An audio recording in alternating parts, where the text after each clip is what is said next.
Greetings, everyone. This is Payman, your host of the Leaders Without podcast. Today, I have a very special guest, a special episode. One of my good friends, a guest from the podcast, and also one of my alumni of the first round of the 3-week launcher podcast, Samantha from tropical Minnesota. So, welcome back, my friend. How are you doing today?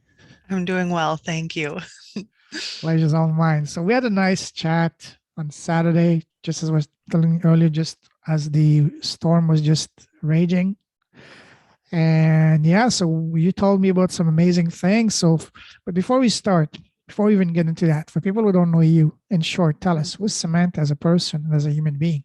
hmm I'm a leadership cultivator. I grew up in the Midwest on a farm, and through my journey in life, I started to realize that a lot of us have unwritten rules Mhm. that dictate our lives and guide us in how we think and prioritize and feel and perceive the world around us.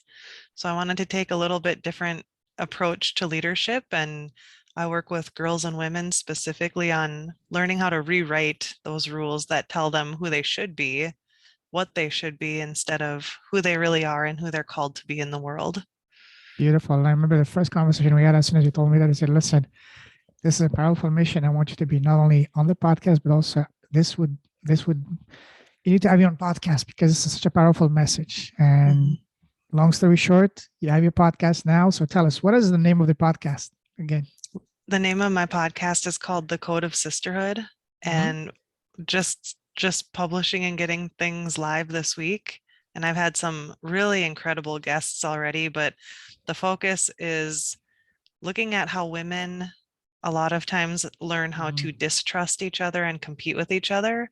So the show is all about women that have experienced isolation, devaluation, disrespect, competition, and how we have overcome that to learn how to create true sisterhoods together.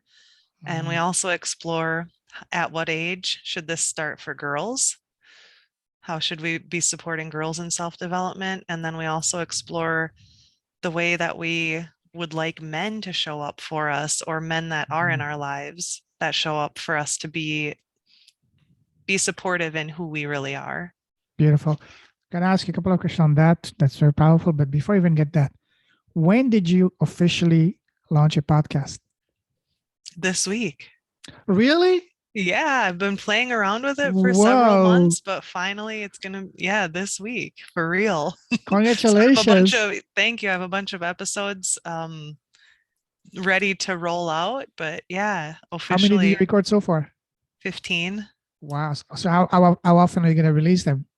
once a week. Okay. So you said Unless I for, have a lot of guests, then it might become twice a week. so how hard do you want to go at it? Once a week or do you want to go all in once a day? Oh, once a day would be crazy.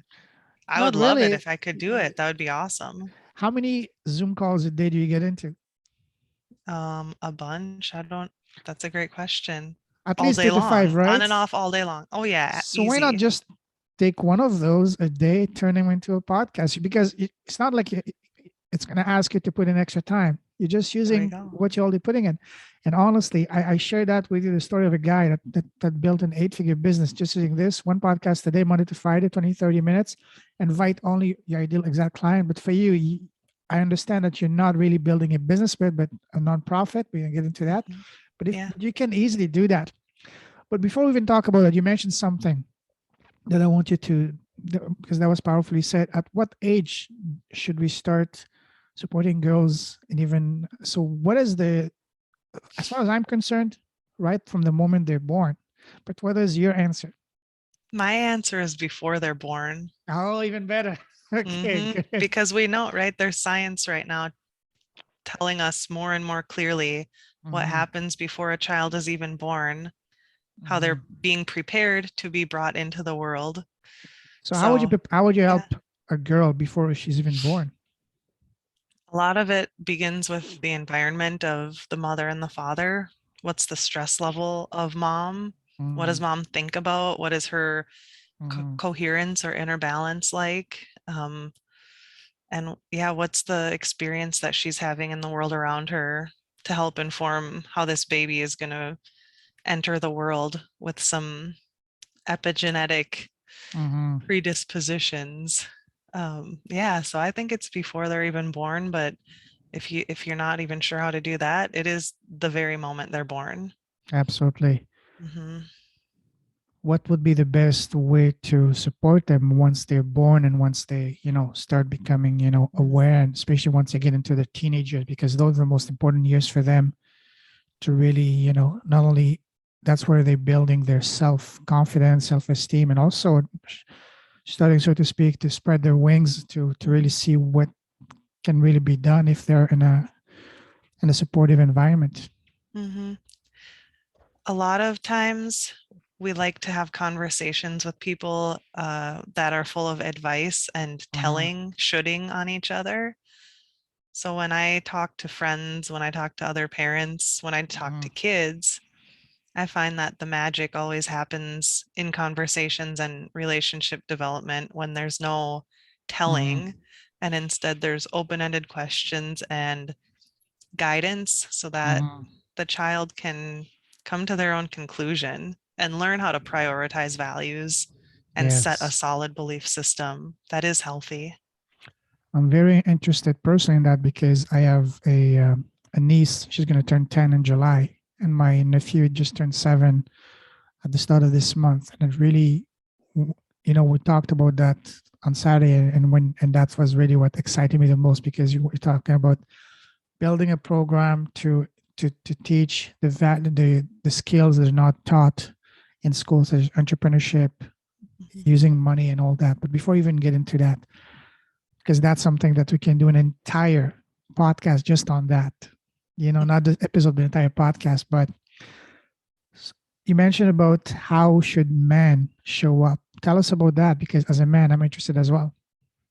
Yeah, I think it's kind of similar to the conversation of how do we Mm-hmm. support kids and help them, and it's all Mm-hmm. about being willing to talk to each other, men talking to men about how confusing and strange women are to them, but also Yeah. men and women being willing to talk about what are the things in the world that are dividing us right now. What are things that I learned as a woman growing up that serve me now? What doesn't serve me? What kind of a woman do I or do I not want to be? And for you as a man in my life, or a boy, or right, whatever Mm-hmm. developmental stage that you're at, same thing. How did you learn to be a man? What is manhood? Great And question. What is a if woman? our That's actually one of the things that is going exactly. viral right now. What is a woman? Is that a real? Hmm. But it is a real question. Yeah. It Wow. is, yeah. And then to again to say to each other, if the value systems aren't aligned, then Great to that's know. just how it is. Yeah. But know who you are. Yeah. And also, we need to look at things from a point of we're not competing, we're complementing each other. Yeah. You're a woman, I'm a man. You're not me against you. For me to win doesn't mean you have to lose, and vice versa.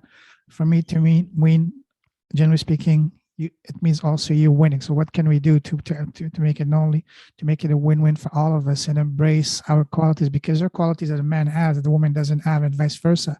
So it doesn't mean that one is better than the other. It means that they complement each other. That's why we brought together to work as a team. Just like as I one of part of my branding, 1+1 is not two but 11.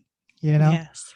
So what can we do to ensure that now we do not suppress or fight our natural qualities, but we embrace them so together Mhm. we can come together and complement each other as opposed to competing with each other. Yes, exactly. That's so beautifully said. And it goes back to harmony, Yin and yang. unity. Yes. Yeah, yeah. And it doesn't mean that life is perfect and the world No. is without problems. It just means that we know how to discuss and move through Beautiful. those problems better, healthier. Absolutely. We can have an entire conversation, fascinating conversation on that. But I'm Mhm. excited to know about all the good stuff that you've been up to since since we last spoke. So tell us about all the amazing things you told me on Saturday. Yes. So we reconnected because I had gone a little bit into stealth mode and we hadn't touched base for three Hmm. months almost, I think. Yeah. And um, sometimes that's just how I end up doing my thing. But since we visited last, I've taken Mm-hmm. the concept of my main business, which focuses on women's leadership cultivation, Mm-hmm. and reframed it and refined it to be focused on girls. So right now I have girls that I'm working with that are 8 or 9 up through high school, and I'd like to extend it up to like ages 8 through 28. Mm-hmm. It's called Brave Girl International. Wow. So I want it to cross borders and cross cultures and cross spiritual practices and belief systems, and really center on designing experiences for girls in self leadership development Mm-hmm. so that they can show up authentically and take that into the world as better leaders in a family if they decide to be part of, like, have their own family or interact with their family, a better leader in a community, better leader in an organization. So redefining what leadership even means and Mm-hmm. letting it be everyday leadership, a natural born leader. And how are you working with these girls? Are you working one on one? Are you working in small groups? Are you going to their houses? Are they coming to your house, or are you guys meeting outside? So tell us about the more nitty gritty way of how you having an impact in these girls' lives. Absolutely. Right now we have a virtual circle once a Okay. month. So the first Friday of every month, at 6:30 p.m. Central Time, we get together on Zoom, and it has evolved into, it's not just a girls group anymore. It's Brave Girl and Brave Mom. Okay. So we have, Beautiful. right, we get together, we start out with a theme for the night, and then moms go to one room and talk about everything that is required of being a brave mom. And the girls go to their room and we talk about what it means to be a brave girl. I've had some dads reach out recently too and say, "What about brave dads?" Yeah. That's been Exactly. cool to support their daughters and wives. Um, but yeah, we're meeting virtually right now a lot because of my work in the nonprofit sector previously. I started to get kind of frustrated with funding sources and projects Mm-hmm. being super hyper localized, Mm-hmm. where that's not my network, that's not my reality. And I believe there's a different way to do support and development work. So I want it to be as broad sweeping and deep for the people involved as possible. I don't want it to just be for my zip code. So eventually there will be in-person events, Yes. Those will but be I want fun. the, yeah, I want the essence of it to really be about crossing borders. And for me, borders mean the imaginary lines of your town, the imaginary lines of a county or a region that you live in. So Yeah. right now, the people you consult with, are they mostly local, or are they all across the U.S. or around North America, the world? Around the world right now. I think in our Whoa. next session, if everyone shows up, we should have 10 different countries represented. So have you got to So, the top to the place that you have, because you have clients at the other side of the world, you're doing calls at crazy odd times, like at 3 o'clock in the morning, or like, mhm, you know, which is like noon yes, for them, you know? exactly. Like it's evening for us and we're saying good morning to people in Australia, right?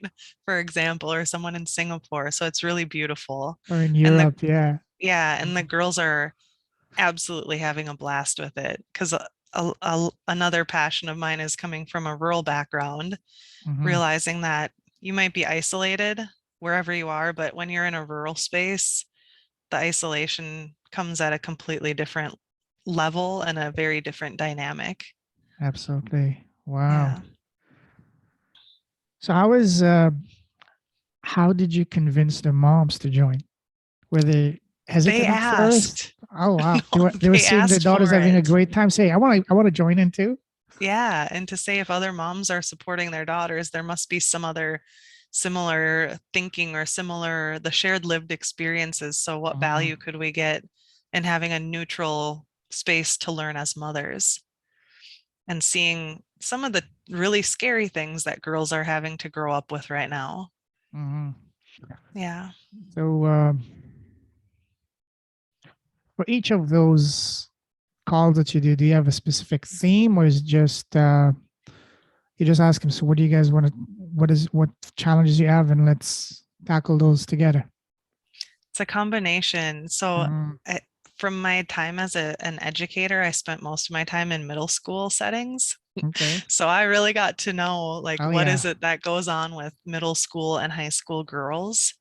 What fears do they face that they're not willing to talk about, but it eventually surfaces for them in life? Hmm. So we have themes that come out to guide each session, but the rest is led by the girls.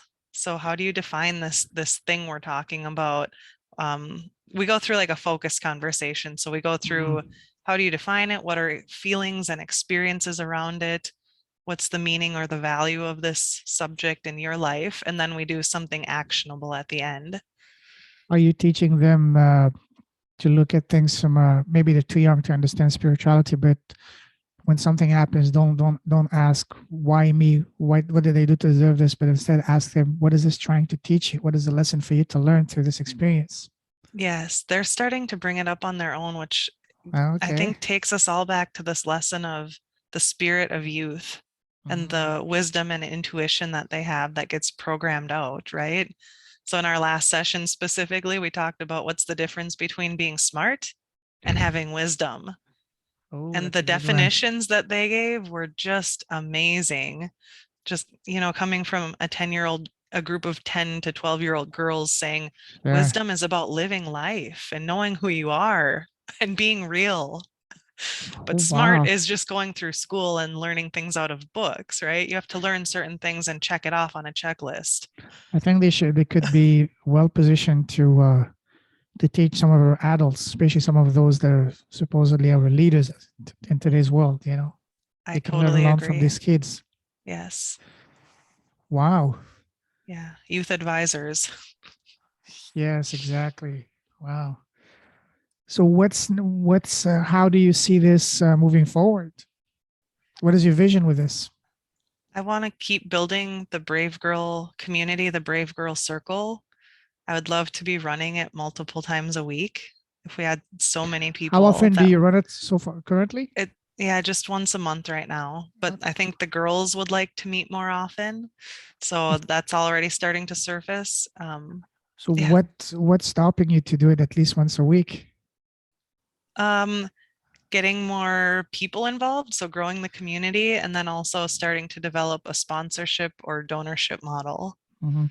You can Yeah. also have the members, the mothers, the girls that are Mm, currently in to refer their friends because they're having a yes. good time. That's the best way to organically grow this with a grassroots movement.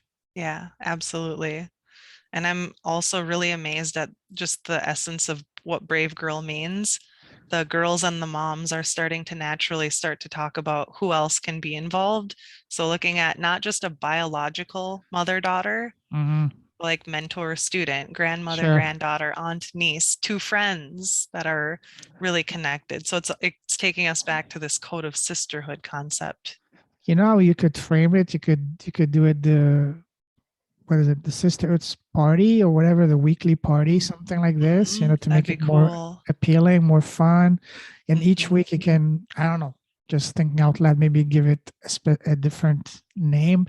You're gonna do like the wisdom party or the activity party, the Hmm. wellness party, and so on and so forth. Yeah, I love that. That could really resonate with them. And hey, what are you doing this weekend? Oh, I'm gonna go to my, whatever wellness party. What's that? It's the best way to, get girls. And Hmm. now I can see this going very big. Yeah. Yeah. What gave you this idea initially? My own growing up experience. Okay. Yes. I think my parents positioned me in a way that I had really unique opportunities to travel and meet other people. But at the same time, again, because I was in a small rural community, Mm. I started to see where I didn't fit, where I shouldn't talk about the things I loved and wanted to do and experience in the world. So I wanted to start creating experiences for girls, especially to learn how to express themselves and say when they have a need and express the need in a way that people don't push back on them and make them feel like it's not right to feel that way, or Mm-hmm. you're just a silly girl. Yeah. Hmm. You mentioned some of the theme that you've talked with your group. What would you say has been so far the most popular theme so far? I think wisdom was Mm, the favorite session so far, and we went into our breakout rooms, and the girls started to explore who they want to be when they grow up instead of what they want to be.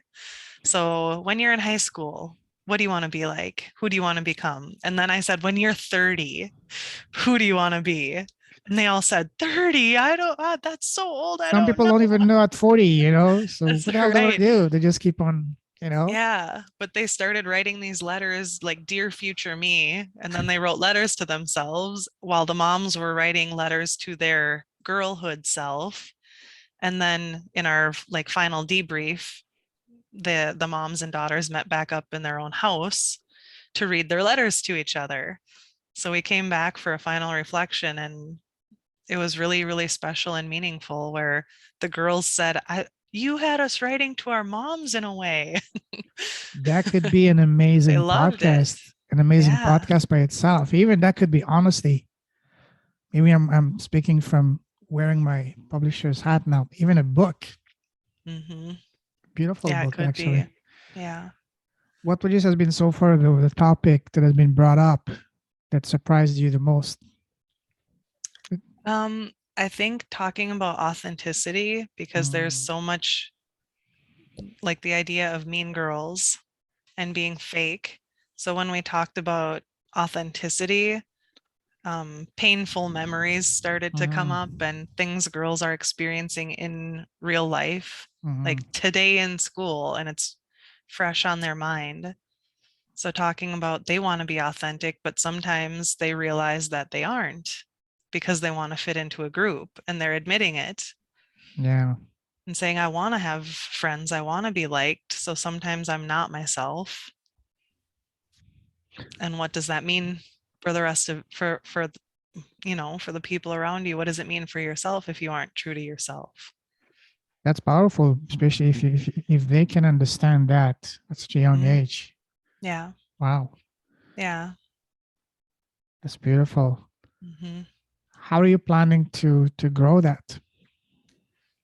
Well, for the community, I just want it to be organic, fresh Mm, referrals, word of mouth from people, and eventually, I'd like to turn this whole thing into having an annual summit or a festival of some sort, a Brave Girl Festival.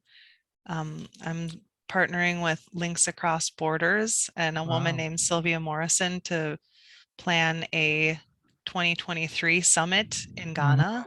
So that's going to be Oh, that's going to be beautiful. awesome. Let me know the dates. I might join you. Okay. I'm not Um, kidding. I haven't been to yeah, Africa. That would be an amazing opportunity. yeah, and then like we discussed this week, some creating some kind of a found school for founders where Okay. girls get to actually develop their entrepreneurial skills or leadership skills, right? Love If that. they don't necessarily want to found something, perhaps they can co-found, or one girl founds and another girl steps in as the director or a programmer. So learning a wide variety of leadership skills from that Mm, standpoint, so they can develop financial independence, yeah, creative thinking, disciplined thinking and focus, self-forgiveness, all the life lessons, the self-development that you have to have as an entrepreneur, or you can't make beautiful. it. Yeah. That's something that I'm very passionate about. And we talked about that on Saturday, even, started thinking out loud and projecting out myself and ourselves way in the future and turning that into some kind of competition, teaching these kids, teenage kids, boys and girls, about the value of money using basic business skills that should be taught but are not taught. And eventually, why not even make a competition for them to pitch their ideas in front of people, and just like Shark Tank, but for Shark Tank for teens, for example, for kids. Yes. And then maybe not, we won't be able to attract, who knows, maybe in the future, yes, but initially, they don't have to be billionaires, but even normal people. Mhm. If I see something good, hey, why not? Let's help a kid, and It's not for Yes. the money, but just for helping them grow and learn invaluable life skills. And if the thing blows up, then at that time, sure, it's going to be beautiful. That's right. Yeah. So I love that. So keep me posted on that because if and I told you that's something I've been wanting to do for a long time. It's part of me, my nature of helping, and if they can help the people that need it the most, especially kids, so we can have a better world, better future together, Yeah. while also teaching them the values of wisdom, just like you're doing, Mhm. spirituality, and being you know doing things for the right reasons, Mhm. and so that maybe when they get to a point to have positions of power, they can do things in a more meaningful way, more impactful way, more Yes. caring way. Absolutely. I keep identifying that as like the critical missing link in, especially in leadership roles where, like I said before, if you're not the entrepreneur, if you're not the Mhm. person that has to be out making the money and you've got that consistent every couple weeks a paycheck and benefits come in, Yeah, yeah, it's easy to love the problem instead of get out of the way and become a compassionate, heart-centered leader that's really that's it. making a difference and eliminate yeah, eliminating the status quo, Yeah, giving people what they need. building together a heart-centered world. This is the premise Absolutely. of my podcast. Helping Mhm. entrepreneurs, inspiring entrepreneurs to do good with their businesses, Mhm. showcasing people that are entrepreneurs that are building impactful businesses. So that's very much in line with what I'm doing, kind of an extension of it. So that's Mhm. why when I heard that, I was like, wow, I want you to come and share it in detail. So Yeah, anytime you have any updates on that, just let me know and we'll bring you on. And my doors are always open for you. very cool. Thanks, So, Payman. and if people want to, very welcome. If people want to know more about this beautiful initiative of yours, I want to get in touch with you. What's the best way to do so? bravegirlinternational.org. All right. Yeah. And once again, what's the name of your podcast? The name of my podcast is called The Code of Sisterhood with Samantha Louise. Beautiful, beautiful. Listen, Samantha, always a pleasure talking to you. Stay safe, stay awesome, keep shining your light, keep blessing the world with your presence, your impact. I really love what you're doing. I loved what you were doing, what you told me the first time, but this is even 10xing it, 100xing it. So keep doing that. You're amazing. So just keep being you. Thank you. Very welcome. And we're definitely going to stay in touch. So have a fantabulous day ahead of you. Take care. You too. Bye bye.